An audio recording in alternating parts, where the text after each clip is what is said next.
Mejor esto es celestial, por lo cual Dios no se avergüenza de llamarse Dios de ellos, porque les ha preparado una ciudad. Amén. A la santa palabra del Señor. Un fuerte aplauso para el Señor.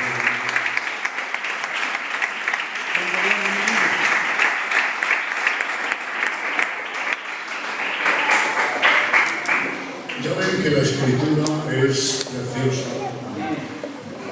Conforme a la fe, murieron todos estos sin haber recibido lo prometido, sino creyendo, saludándolo, confesando que eran extranjeros y peregrinos en la tierra. En este pasaje, hermanos, es el capítulo 11 de los Hebreos y estamos hablando de los héroes de la fe. Aquellas proezas que los santos hombres de Dios hicieron en su peregrinaje en la tierra. Miren, aunque abarca a todos los héroes de la fe, a muchos del Antiguo Testamento, pero más puntualmente abarca a Abraham, a Isaac y a Jacob. Sobre todo a Abraham. Quisiera explicarles brevemente acerca del pacto abrahámico. Toda la Biblia gira en torno al pacto abrahámico. El pacto Abraham es el padre de todos los pactos de la Biblia. Abraham, sal de tu tierra y de tu parentela. Dios lo saca de Ur de los Caldeos, se le aparece. Sal de tu tierra, de tu parentela, a la tierra que te mostraré. Y Abraham deja todo y sale por la fe, sin saber a dónde iba, confiando en Dios, habitando en tiendas, juntamente con Isaac y Jacob, coherederos de la misma promesa. Hay tres cosas en el pacto abrahámico, tres promesas. La primera, Dios le prometió a Abraham una tierra bendecida, que iba a ser la tierra de Canaán. Lo segundo, Dios le promete una simiente. En tu simiente serán benditas todas las familias de la tierra. Y lo tercero, Dios le promete bendición. Bendición en abundancia. Cuando hablamos de la tierra, es la tierra prometida, desde mar a mar, desde río a río. Toda esa extensión de tierra Dios le prometió, dándole a entender que esa iba a ser la tierra prometida, que iba a ser el reposo de Dios, donde el pueblo iba a estar siempre bendecido. Cuando hablamos de simiente, estamos hablando de la descendencia de Abraham. Y hay tres grupos que son la descendencia de Abraham. El primero es la nación de Israel. El segundo grupo son los descendientes de Abraham de carne, de su linaje, de su descendencia, y al mismo tiempo participan de la descendencia espiritual. Y entre paréntesis voy a deciros algo, no quisiera aquí dispararme. No sé si algo pudiéramos tener nosotros, no lo sé. Esto los hermanos que sepan de algo de esto. Pero qué bonito sería si tuviéramos algo de parte también en la descendencia física de Abraham. Esto lo dejamos así, sin afirmar nada, entre paréntesis, ¿vale? Y el tercer grupo son los hijos espirituales. En tu simiente serán benditas todas las familias de la tierra. Nosotros, por la fe en Cristo, somos también descendencia de Abraham, por medio de la fe en Cristo. Somos hijos de Dios, somos esa descendencia espiritual de Abraham. La iglesia del Señor somos los hijos espirituales de Abraham. Y esta bendición de tierra, simiente y bendición, a lo largo de toda la Biblia, Dios quiere llevar a cabo ese plan. Todavía hoy no ha tenido su cumplimiento total. todavía hoy la promesa del pacto abrahámico no ha tenido su pleno cumplimiento hasta que Dios realice la consumación y el cumplimiento de las profecías de la palabra de Dios. Todas las profecías de la palabra de Dios dentro del marco histórico, muchas se han cumplido al pie de la letra, otras se están cumpliendo y a la postre Dios cumplirá todas sus profecías, como dice esa preciosa alabanza, Jesús, cumplidor de profecías. Pero lo curioso de este pasaje es lo siguiente: Abraham sabía que iba a una tierra de bendición, a una tierra de promesa.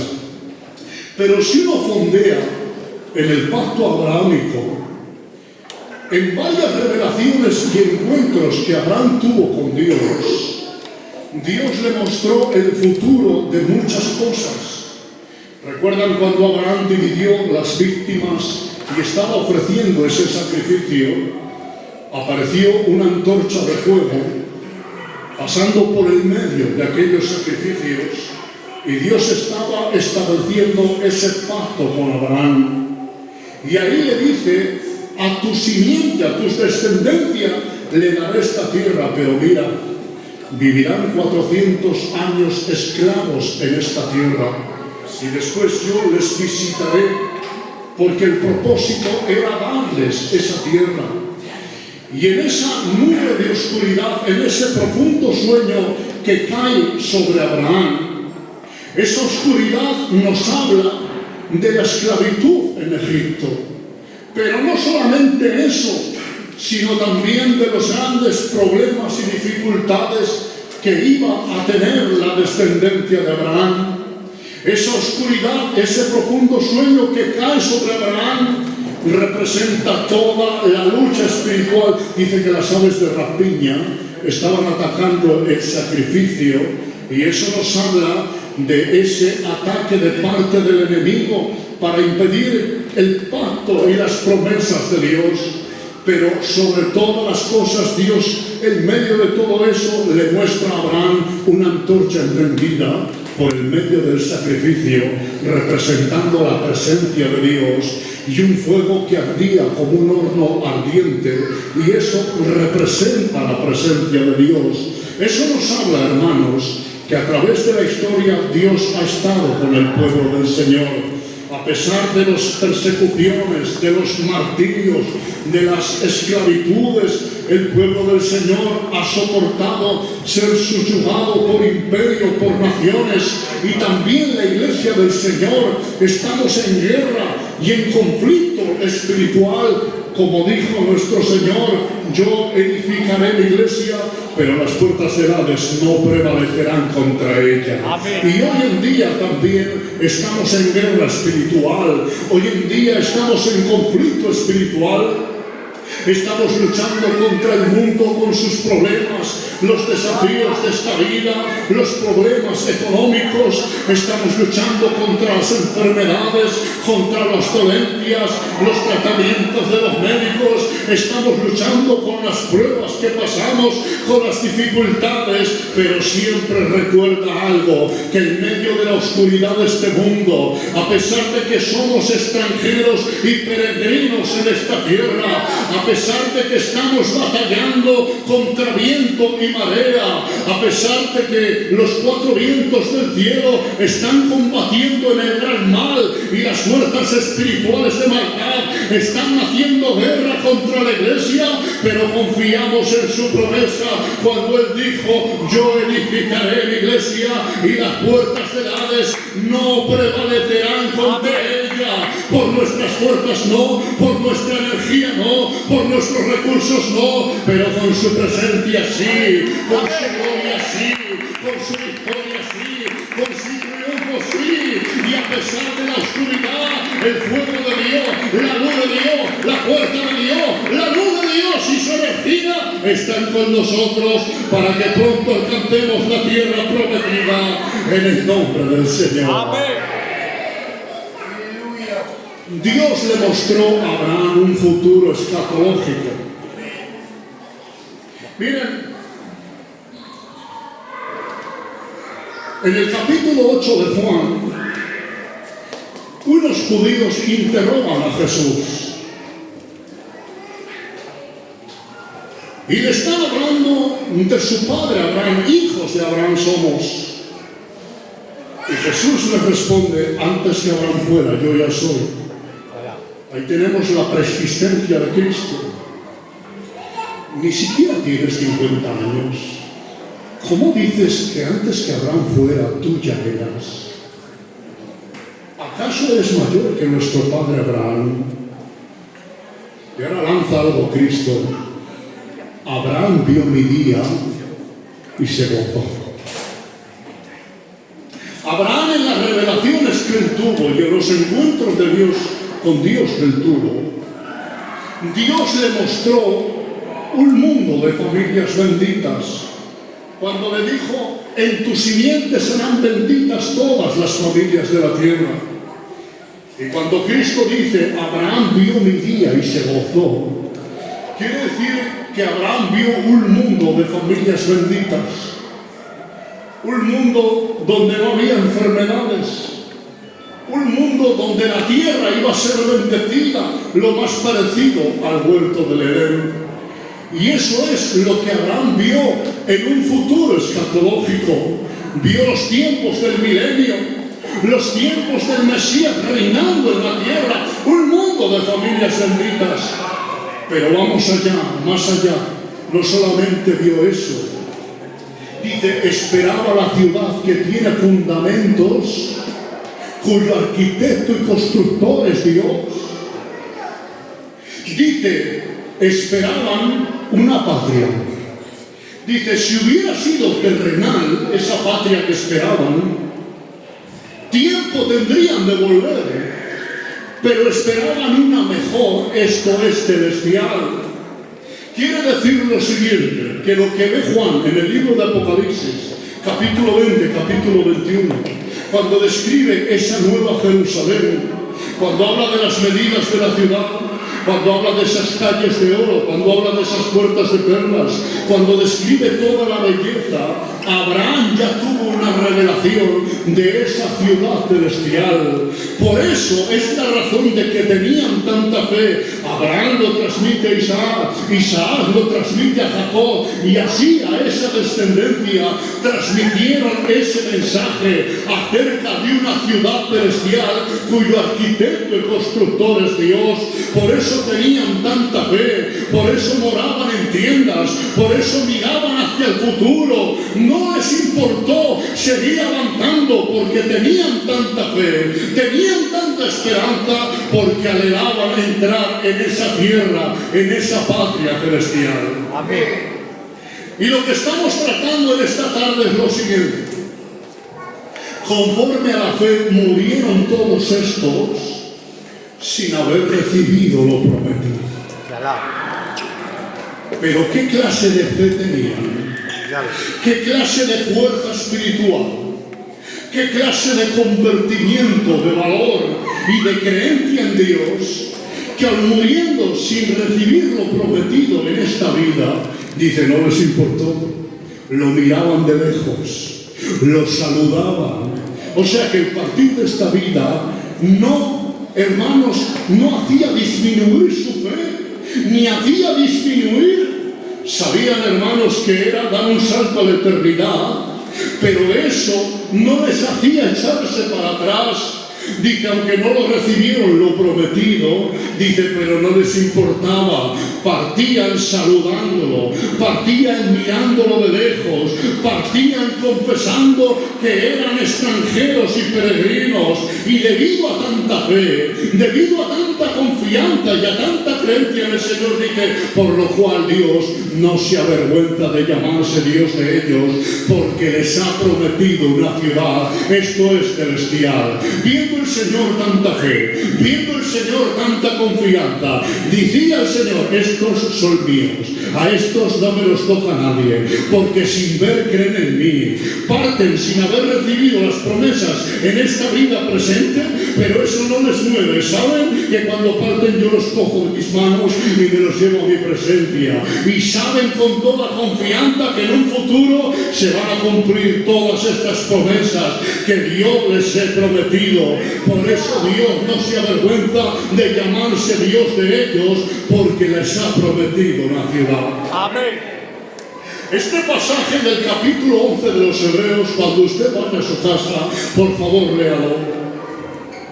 Empieza diciendo: es pues la fe, la certeza de lo que se espera, la convicción de lo que no se ve, porque por ella alcanzaron buen testimonio los antiguos.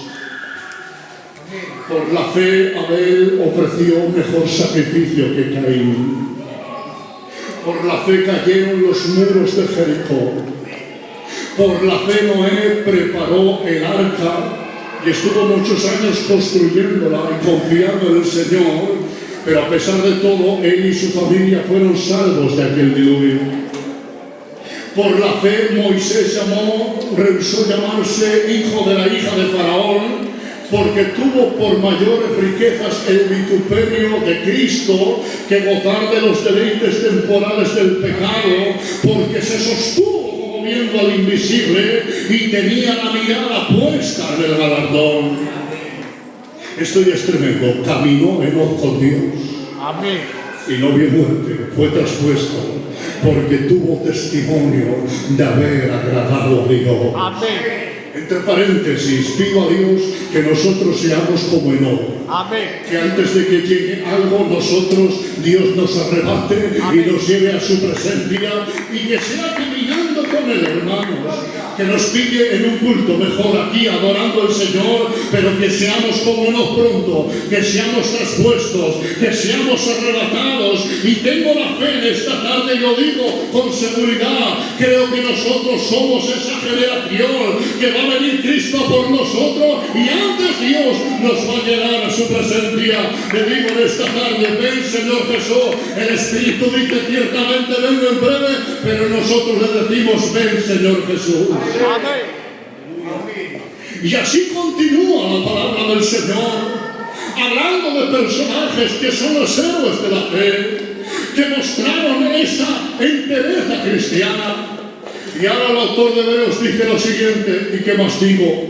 Porque tiempo me faltaría contando de Gedeón, de Jafté, de David, así como de Samuel y de los profetas, que por fe conquistaron reinos, alcanzaron promesa, hicieron justicia, taparon bocas de leones, apagaron fuegos impetuosos, sacaron fuerzas de debilidad, se hicieron fuertes en batallas, pusieron en fuga ejércitos extranjeros. Las mujeres recibieron a sus amados mediante resurrección, otros no aceptaron el rescate a fin de obtener mejor resurrección, puestos a pruebas, maltratados, errando por los desiertos, por las cavernas de la tierra, de los cuales el mundo no era digno. Y ahora dice: todos estos murieron sin haber recibido lo prometido, pero no les importó, los saludaban de lejos. Y ahora dice el último texto: para que no fuesen ellos perfeccionados aparte de nosotros. Quiere decir que ellos están en el cielo, pero todavía siguen esperando al cumplimiento de la promesa y de la palabra del Señor. Amén. Y amados, yo quiero decir en esta tarde, ahora el autor de Hebreos da un mensaje a nosotros, la iglesia, diciendo: por tanto, nosotros, teniendo en derredor nuestra tan grande nube de testigos, despojémonos de todo peso y del pecado que nos asedia, y corramos con paciencia la carrera que tenemos por delante, puestos los ojos en Jesús. Amén. El autor y consumador de la fe. Amén. Quiere decir, hermanos, que la línea del testimonio que ellos nos han dejado nos grita desde el cielo, que los mismos caminos por los cuales nosotros a veces estamos pasando, ellos lo pasaron. Que las mismas pruebas por las cuales estás pasando, por tus problemas y tus interrogantes que no entiendes. Ellos también lo pasaron, pero ellos ya lo han conseguido, ya están en la presencia de Dios.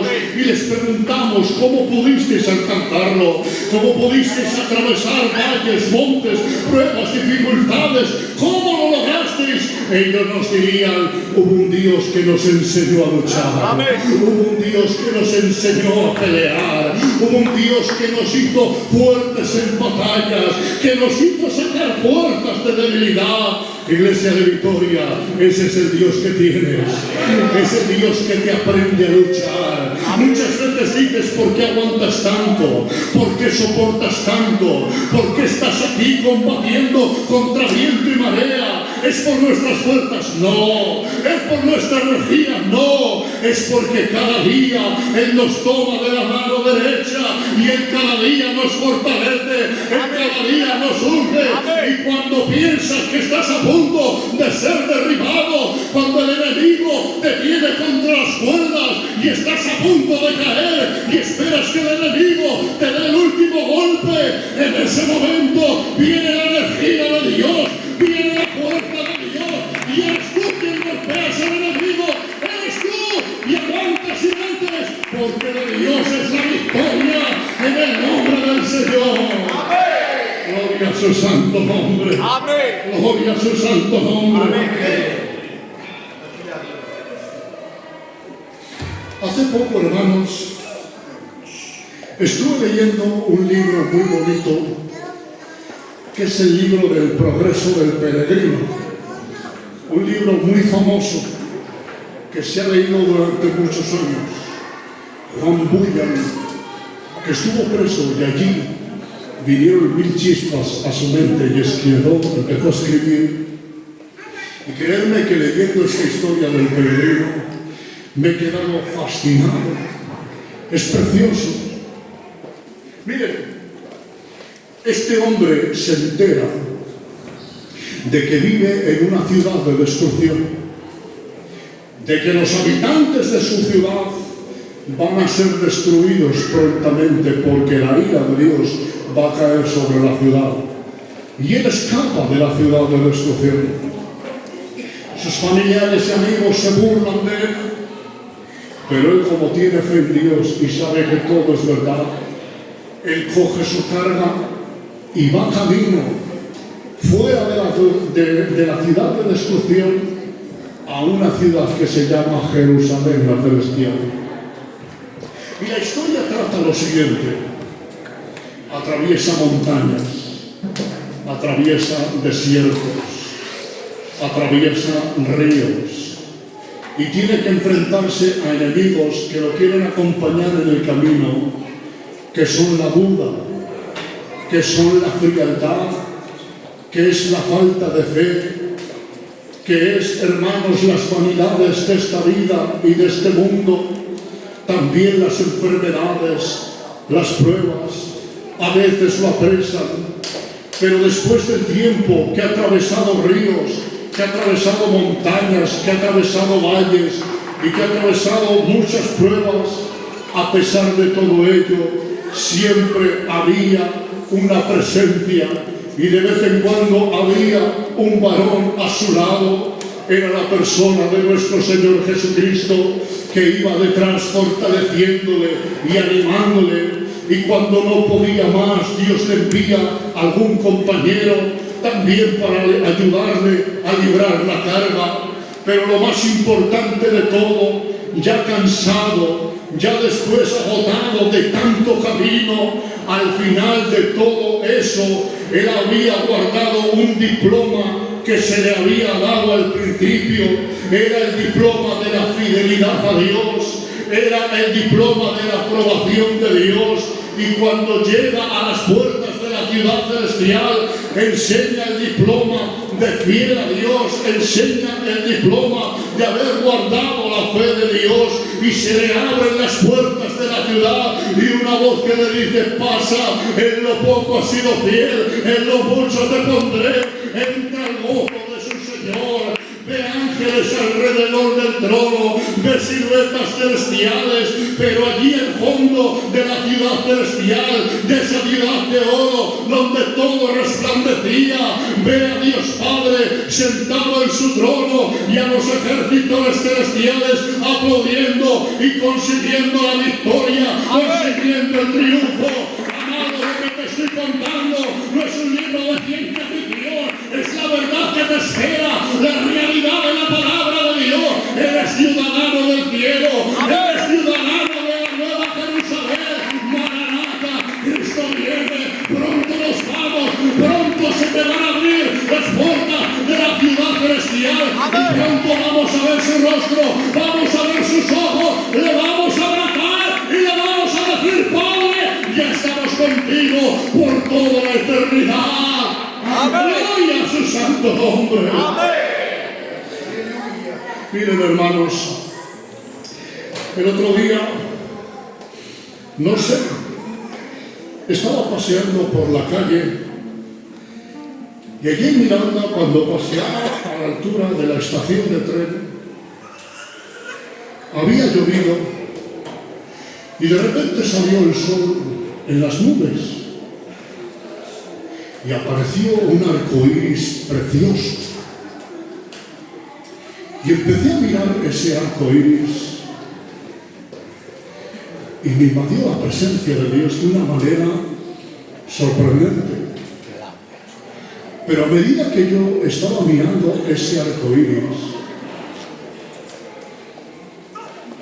me invadió una gloria de Dios más superior a cuando estamos aquí adorando al Señor, que hablamos en lenguas, que sentimos a Dios, sí, bien, pero era una gloria superior. Ese día, hermanos, pues yo estaba un poquito preocupado en mis cargas, mis cosas, pero cuando a medida que vi ese arco iris y noté profundamente esa gloria, noté, hermanos,